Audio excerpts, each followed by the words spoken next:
right, let's continue with the heretical pope. Obviously, hopefully we can finish that today. It might raise a number of questions, also. Do not hesitate to ask questions. If there is something that's not very clear, or you're not too sure about, or you want to contest, or something. So we left at number 26. But to remind you what we were dealing with, we probably should go back to 25 quickly. So the number 25 was basically St. Bellarmine does not contest the necessity of some acknowledgement on the part of the church, because, as we saw before, he said that, well, actually, just the quote above number 25. So it's still in the excursus. So I hear pages flipping around. It's because of the one I just gave you. Okay. So the one I gave you is of the cursus, and now we are in the excursus. Okay. So you see number 25 just above. I'm going to read that quote again. That is from Saint Robert Bellarmine, who is arguing against those who say that even by an internal heresy or a cult heresy that you would lose the papacy. He says, no, that is not the case. He says, the reason is because he cannot be the head. No, that's not exactly the quote I was looking for. The quote I was looking for is...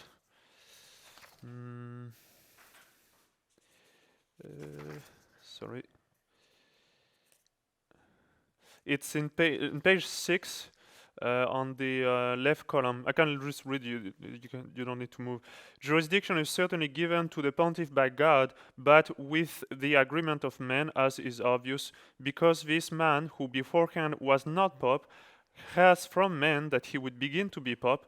Therefore, he is not removed by God unless it is through men. Obviously, that has to be understood properly. St. Robert Bellarmine did not agree with Cajetan, as you're well aware. But what he meant by this is that it has to be still somehow in the estimation of men. So he says the manifest heretic loses the papacy. All right. So, but it has to be clear. It has to be in the public estimation that everybody says, "Oh, yeah, he's a heretic," and therefore the fact that the whole church recognizes somebody as a heretic makes him to, by divine law, lose the papacy. Okay? That's Saint Robert Bellarmine's argument. So he does not exclude some acknowledgement on the part of the church, and that is very important. So number 26, the point above is proven by Saint Robert Bellarmine's writings. Let us prove the different points mentioned in the previous number, one after the other, by the very words of the Holy Doctor. So there are different quotes taken from different places. First, St. Robert Bellarmine enumerates the hypothesis of a heretical pope as one of the reasons which could motivate the gathering of a general council. Actually, I should have put of an imperfect general council, in the sense that obviously that would be done without the pope, because obviously he's in question.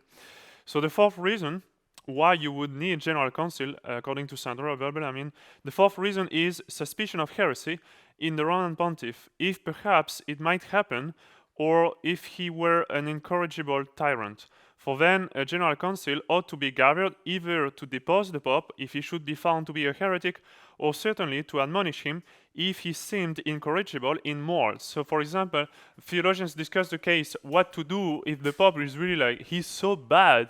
You know, he's whatever. Let's imagine he has concubines. I don't know, he's a mess, right? In his private life. What do you do? Can you depose him? No. However, they agree that then the bishops, however, could make an admonition. I would be sorry, but I mean, it's kind of the way it would be. How it would be kind of a filial correction, in the sense of basically warning him. You know, you are doing really wrong. Like, you are our superior, but you know, you need to correct yourself. A little bit like. Well, just inferiors towards a superior, if really there is a reason, sometimes it might be advisable, with due respect, to say something. Okay? So that would be the case here, where the bishops are going to gather and say, you know, it's nothing personal, we recognize your authority, but what you're doing is scandalous, so please correct yourself. All right? So that would be the case of if he's bad in morals or whatever. However, in the case of heresy, obviously, he says, to depose the pope. Obviously, all right, again, that has to be understood properly. I told you yesterday, if I'm not mistaken, that deposition at least in canon law today, it's very clear. It's not the same as loss of office. Exactly the same, I would say. It includes loss of office. Okay, it does include this, but it adds more than that. It adds that inability, among other things, inability to receive any other office. And future office. So you cannot do anything anymore, basically. You cannot be appointed to anything. And it is inflicted, has to be inflicted. It's always by a superior. So in that sense, you could say that the council will depose the pope, not in the sense that they will take away the papacy, which is impossible, but in the sense that it will take away the title. That's the point. They will take away the what is canonical, if you want, about it. The material side, we would say, if we were to agree with the thesis. But that's the point. It would basically declare the fact, according to the law, that this one is not a pope anymore. So we need to establish that. All right, so that would be what it is to depose. It would be to make it official. So you see that San Robert Bellamy did not contest that this has to be done, and we will see it's very clear. In the strict sense of the term, someone becomes suspect of heresy, because in this quote it says if the pope becomes suspect of heresy. So now somebody can say, well, suspect of heresy, I think Bergoglio is more than suspect of heresy. Actually, canonically, suspect of heresy is a technical term. It means somebody who says heretical things, but has not yet the status of heretic according to canon law, because the guilt, the pertinacity, which you might very well suspect or even be certain about personally, has not been established jurically. So even Father Glass, for example, I saw recently in one of his articles that he actually says, strictly speaking, Bergoglio would be suspect of heresy. If you participate in worship, like Pachamama things, whatever, it makes you automatically, by the very law, suspect of heresy. So he will be at least that for sure. So this is where that would apply. Suspect of heresy. So if somebody says heretical things, but the pertinacity is not yet public formally, because the fact is public, somebody can be saying heretical things publicly, everybody knows about it, but the guilt, the pertinacity, the fact that this man is a pertinacious heretic also has to become public. So in the meantime, it's called suspect of heresy. That's the technical term in canon law.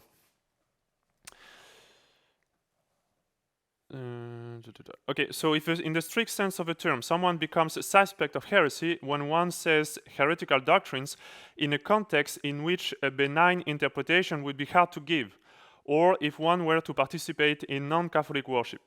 The General Council is assembled to establish juridically the pertinacity of the heretical pope, and in this case, the pope is declared a manifest heretic, having therefore lost the papacy. This is what St. Robert Bellamy means when he says that the council would depose the pope, since he has clearly explained that the council cannot depose the pope, understood strictly speaking, but it does clearly indicate that the heretical pope is deposed by the council in the sense that this fact is established through the process of a general council. Second, that St. Robert Bellamy did not, in fact, exclude the process of monitions is evident from the following statements he also made in chapter 30F of his work on the Roman Pontiff. So we go back to the chapter where he discusses the heretical pope. And he says, well, I already read that quote, "Jurisdiction is certainly given to the pontiff by God, but with the agreement of man, as is obvious, because this man, who beforehand was not pope, has from man that he would begin to be pope, therefore he is not removed by God unless it is through men." So you need that, again, publicity of pertinacity. Yes? Is there another way in which pertinacity could be established juridically besides general council? Yeah, for example, if sometimes the fact would be enough. In a sense, for example, if he becomes a Muslim, so he says, "I'm not a Catholic anymore. Now I'm a Muslim." Well, okay, that's it. You don't even need to have monitions or anything. Okay. And again, the argument of authority is of St. Paul, who commends Titus that after 2 censures, that is, after he appears manifestly pertinacious, a heretic is to be shunned, and he understands this before excommunication and sentence of a judge. So the 2 monitions, whatever, do not require the sentence of a judge, but still they are given according to the command of St. Paul. This is to establish, basically, in order that nobody can say, no, I don't think he's a heretic, I think you're wrong. Because you see, that's a problem when you deal with that situation, is that you will say, oh, he's a heretic, somebody will say, no, he's not. And then what do you do, you know? So that's the problem. To summarize, then, according to Saint Robert Bellarmine, the heretical pope loses the papacy automatically by becoming a manifest heretic, what he calls manifestly pertinacious, which fact is established, quote, after 2 centuries, unquote, but, quote, before excommunication and sentence of a judge, unquote. This, the Holy Doctor says, is how the council shall, quote, depose the pope, unquote, because, quote, he is not removed by God unless it is through men, unquote.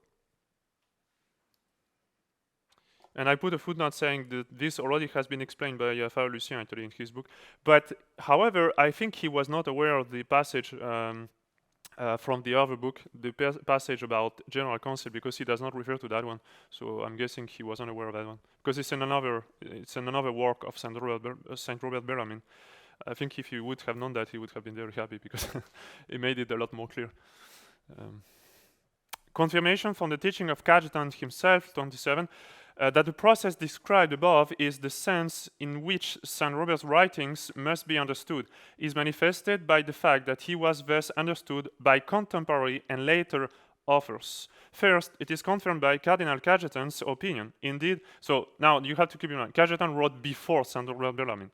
Indeed, the cardinal who wrote before St. Robert Bellarmine had described, so that's in De Comparatione, we have it right there. It's very interesting, by the way, you should have a look at it. His opinion as a middle ground between the loss of the papacy through occult heresy and the authoritative deposition of the Pope by the Council. So St. Robert Bellarmine places himself in the middle between Cajetan and those who say even an occult heretic would lose the papacy. In fact, St. Robert Bellarmine and Suarez follow the same arguments as Cardinal Cajetan in refuting the idea of the loss of the papacy through occult heresy. They almost word for word, actually. It's almost like a copy-paste. And in refuting the idea of an authoritative judgment from the council over the Pope. Where they disagree with Cajetan is only in the manner of explaining how the loss of the papacy through manifest heresy happens, but they do agree as to how to apply the process in the practical order. So the difference is a speculative one, as I wrote, in explaining how the deposition happens. Saint Robert Bellarmine does not in any way contradict Cardinal Cajetan apart from that speculative difference. So for the rest of it, they agree in practical order. It's just that it's impossible for the council to take away the papacy. So instead of having the council declare, okay, he's a manifest heretic, and now we are deposing him, he's not the Pope anymore because we depose him ministerially. No, that's not how things should be phrased. It should be, he's a manifest heretic, therefore has lost the papacy. End of story. Confirmation from Suarez. Secondly, this is confirmed by the explanation given by Suarez. As said earlier, the focus of St. Robert Bellarmine is to explain how the deposition happens, but his close disciple, the Jesuit theologian Suarez, is much more explicit on what it means for the Pope to be manifestly a heretic in such a way as to lose the papacy. The Pope should be a manifest heretic not only in fact, but recognized as such by law. He explains, quote, in no case, even heresy, is the pontiff deprived of his dignity and power immediately by God himself without any antecedent judgment and sentence. This is the common opinion today, unquote. The Jesuit theologian explains that even if the fact of a delict is known and no longer occult, a sentence is still necessary. And the reason, again, is because you want not only the fact to be known, but also the pertinacity. So he says, because otherwise very grave inconveniences would follow. We would greatly fall in doubt of how great the infamy needs to be, in order that the Pope may be esteemed to have lost his dignity. Thus, if he concludes, if the Pope is a heretic and is incorrigible, he ceases to be the Pope as soon as a declaratory sentence of the crime is pronounced against him by legitimate jurisdiction of the Church. So Suarez will actually require a sentence. So he's a little bit in between, in my opinion. I don't think St. Robert Bellarmine would necessarily go that far. basically, we already said before, you have the monitions, and then you have the deposition, I mean, in the sense that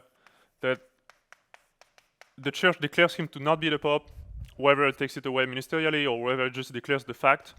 But Suarez will have here an antecedent judgment,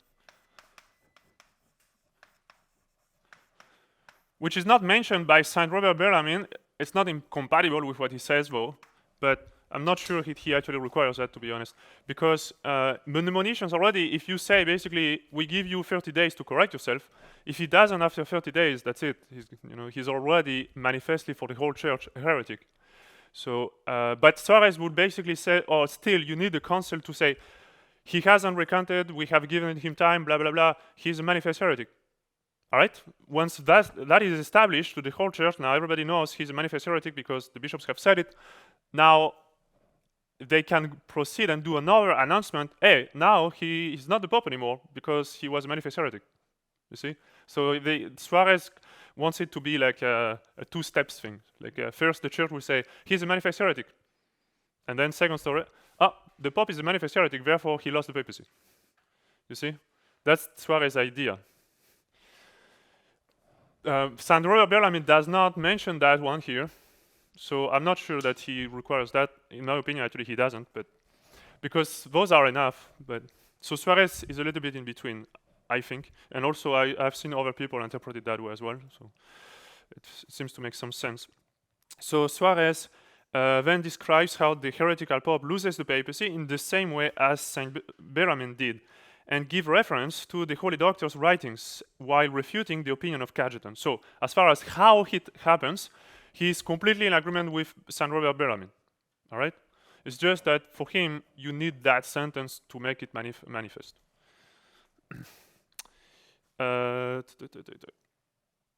It is thus very clear that Suarez did not think that Saint Robert Bellarmine was contradicting the need of a public process to deal with a heretical pope. Suarez would not have labeled it as the common opinion if that had been the case. Because Suarez is writing, I think it's like 30 or 40 years after Saint Robert Bellarmine. Let me see, check the dates. Let's see.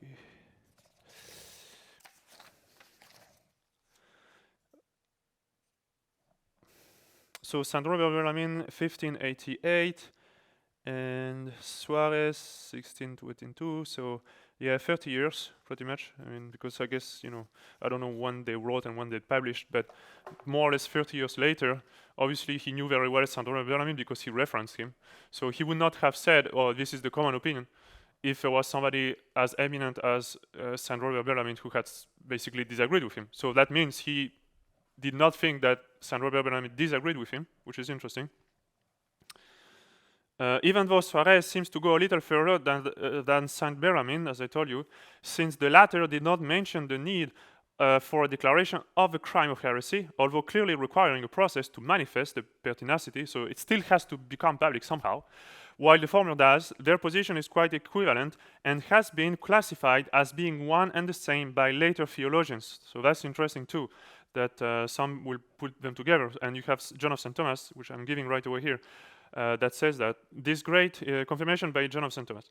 This great Dominican theologian follows and defends the opinion of Cajetan and argues against the arguments presented by Saint Robert Bellarmine and Suarez. John of St. Thomas opposes the opinion of Cajetan to that of both Suarez and Saint Bellarmine, which latter opinion he describes as follows. And this is a quote from John of St. Thomas, which again, he's coming shortly after.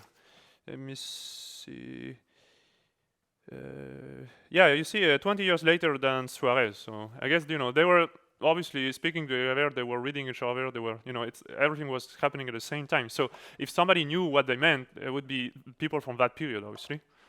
So he says, and therefore Bellarmine and Suarez think that the Pope is immediately deposed by Christ, and not by any authority of the Church. All right. But by the very fact that he is a manifest heretic and declared incorrigible.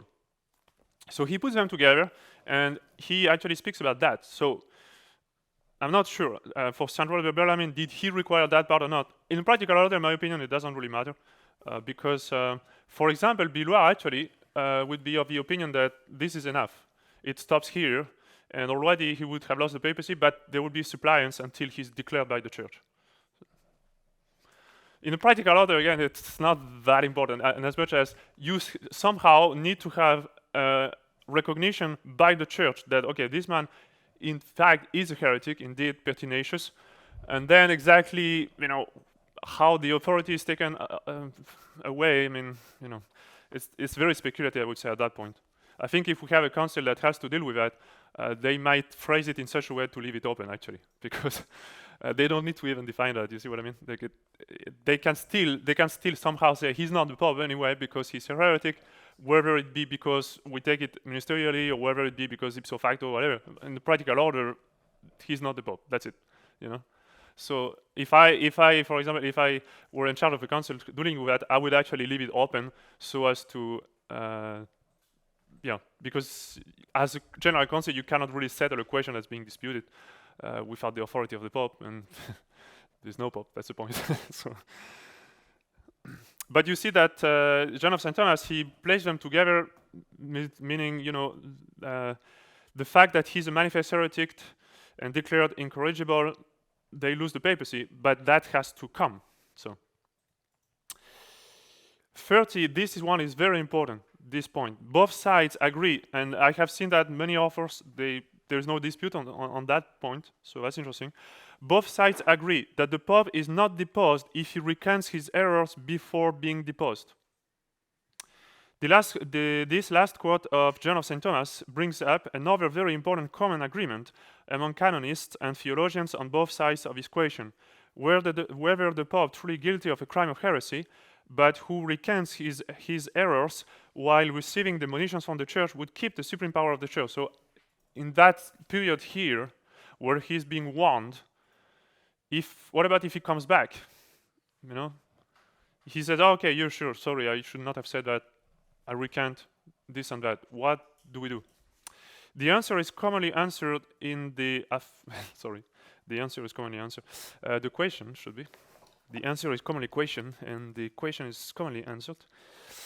So the question is commonly answered in the affirmative, and both Cajetan and Suarez use this to prove the necessity of a process of deposition of the heretical pope, arguing against those who think that the pope falling into heresy, even a cult, would automatically lose the papacy. But actually, somebody like Cardinal Albano, I'm sure you're aware of what he says, still actually goes saying, he would lose the papacy by heresy and then recover it. So he goes actually further, and Cajetan really does not agree with that. So Cajetan would rather say, no, look, I mean, he keeps the papacy until the monitions and until he's declared a heretic.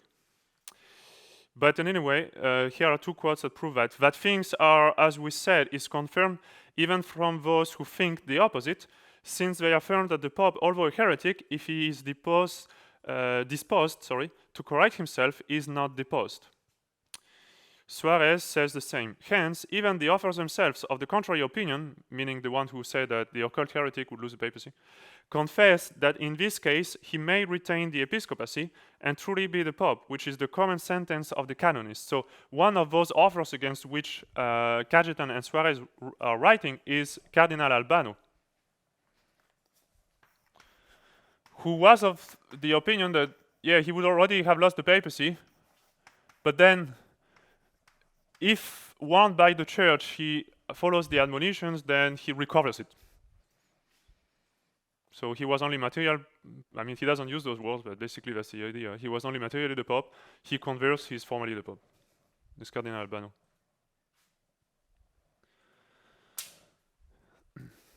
One last confirmation from Muzzarelli, and that's a real name, interpreting St. Robert Bell. So we have it here.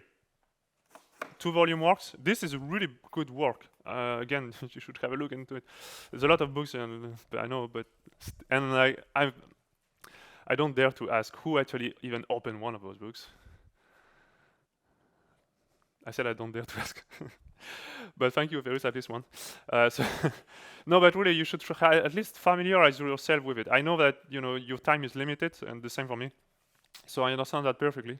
but you don't necessarily have to read the whole thing through, but just at least familiarize yourself with it. You know, try to find out, okay, what is this about, and try to find if there is like a chapter that really is interesting or something. So in any case, this De Auctoritate Romani Pontificis, that's not even the full title, De Auctoritate Romani Pontificis in Concilis Generalibus. So on the authority of the Roman Pontiff over general councils. So it goes through the history of the church, basically the different general councils, and prove that in each instance, the council was always considered to be inferior to the pope, that the pope was always above the council.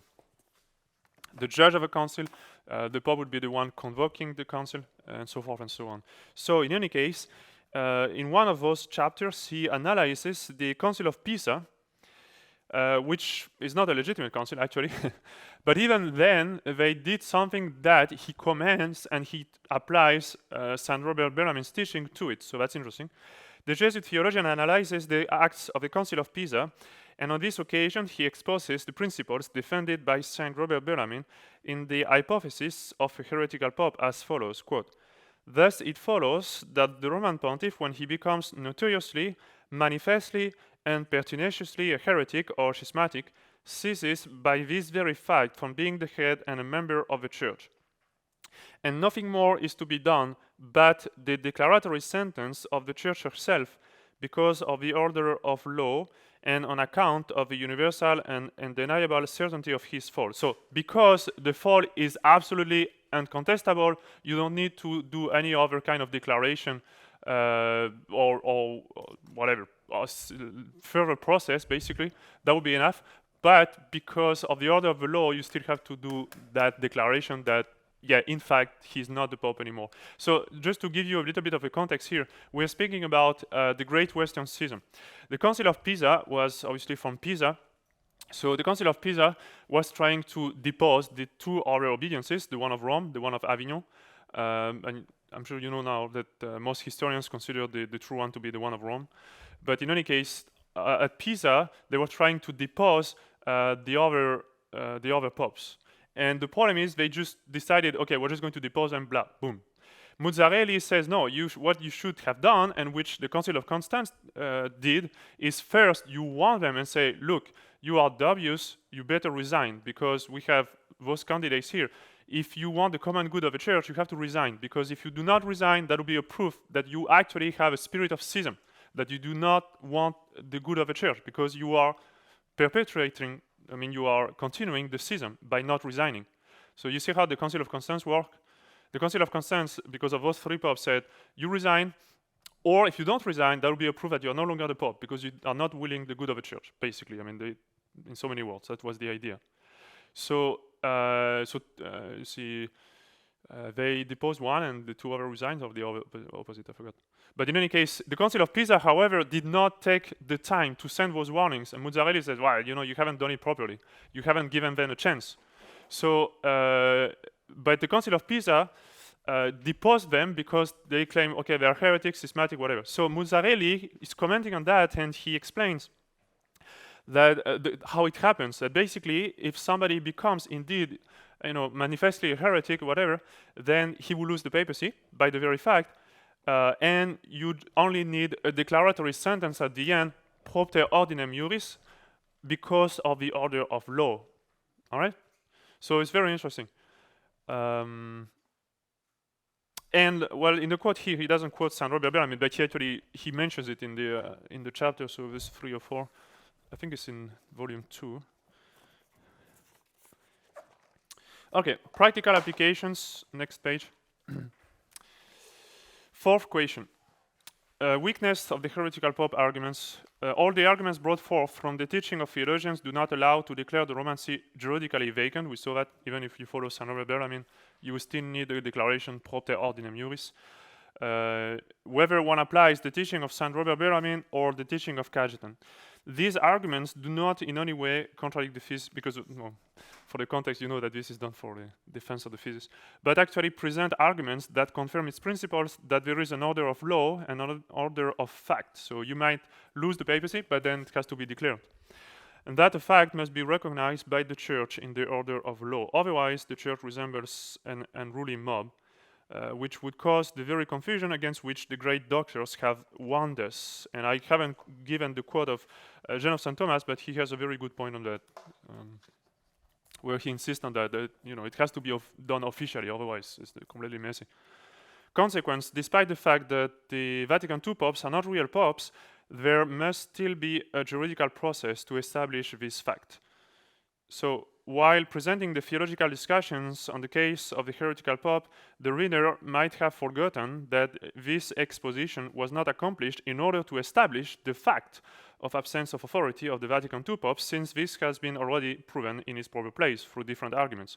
Therefore, the actual dispute between the depositus and deponendus opinions has little consequences in the practical order, since they both agree that the sentence of the Church is necessary to at least juridically establish the vacancy of the see. So, whether or not you could make the point that they lost the papacy through heresy or not, at the end of the day, hasn't much consequences, in the sense that in any case, they definitely do not have the papacy, and there still needs to be a declaration anyway. So in a practical order, that's why it doesn't really have much consequences. Thus, the canonist Sebastian Smith rightly concluded, quote, "There are two opinions. One holds that the heretical pope is, by virtue of divine appointment, divested ipso facto, automatically, of the pontificate. The other is that he is, jure divino, by divine law, only removable. Both opinions agree that he must at least be declared guilty of heresy by the Church, that is, by an ecumenical council or the college of cardinals." And this offer actually has been disputed. I mean, some people have argued against this quote, because you know that we have to argue sometimes, meaning, oh, he's only like an unknown, he's a nobody, he's an unknown canonist, he's not known, whatever, blah, blah, blah. The fact is, actually, we have the book in the library, and you can check it for yourself, and you will see that at the beginning of the book, there are pages, literally, pages of bishops and different seminary professors, whatever, approving the book and saying they're going to use it. So I guess that's that's for the nobody, you know. So conclusion, we may thus conclude the following: the Vatican II popes are not true popes and do not have the authority to teach, rule, and sanctify the Church. And second, that an intervention of the Church is still necessary to declare this fact. Okay, questions on that?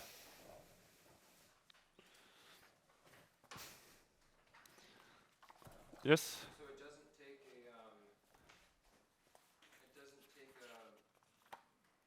monitions or anything to establish the fact of loss of.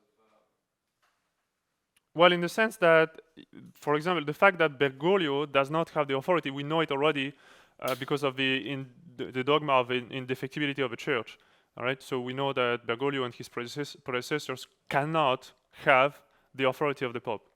All right, but that's independent completely from this argument. And then there is the argument of intention as well. But it's independent from that. Okay, so it does not need that argument. But if you want to use it, again, in my opinion, it cannot even work. But if you want to make a point and say it works, all right. I mean, at the end of the day, you arrive at the same conclusion. He's not the Pope, but still, you need a sentence. So, you know, that's the point I'm making. Basically, I'm trying to show. Well, first of all, I don't think it works. But if you want to say it works, okay, fine. At the end of the day, we are at the same place. Yes? Well, some people are not. Some people claim that until the sentence is done, one cannot do anything really. Until the sentence what? Until the sentence is pronounced, we cannot do anything. That's the argument of some people. That we cannot do anything. In the sense that we cannot declare him not to be Pope or one. Well, if it were only under that title, it's true, actually. For example, Billoir or others, they say if it's only a question of private heresy, for as long as you don't have the declaration of the Church, you are not even allowed to refuse obedience and to be non unacum or whatever. Forget it. You need to wait for the declaration of the Church until you do anything in the practical order. But the problem is, this is not. So it's true that that's a weak argument in that sense. But the problem is, we're not just faced with a heretical pope, as in a private person. We're speaking about somebody who actually is imposing a false religion, imposing heresy, and that's why we cannot stay under him. Otherwise, we would have to fall into heresy. You see? But that's a very good point. That if it were only for that, That's the weakness of this argument too. If it were only for that, you would need to wait for the declaration of the church before you can do anything. Meaning, not be unacum and disobey or whatever. So.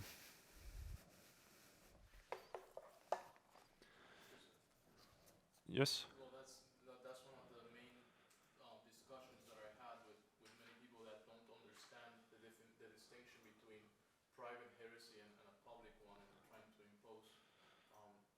We went through it, of course, but Right. In a nutshell, if one is talking to someone that does not really understand that distinction, what would be a good way to summarize it in words? The distinction between a private heretics and the fact that he's imposing.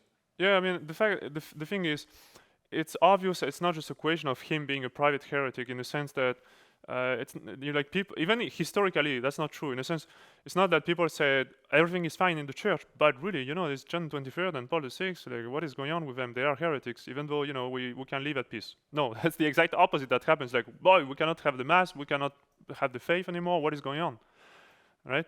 That was the reasoning. Because like we can't be good Catholics in this situation. We cannot keep the faith under their authority. What is going on? Which is a proof that's a problem of authority.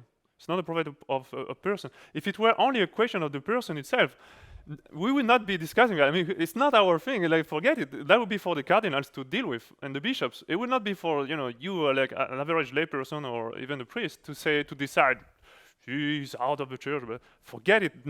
That never happens in the church. It would not be, up to anybody to begin to proclaim that somebody is deposed or something. It's not your job. I mean, yes?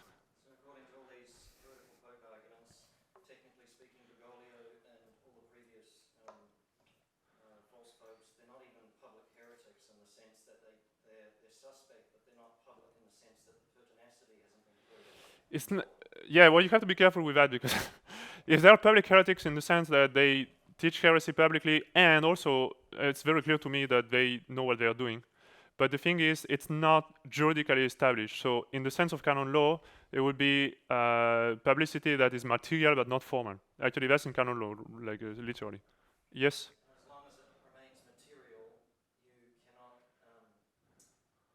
do anything. No, that's the point. That's where San Robert Bellarmine then says, then you convoke a council to deal with it.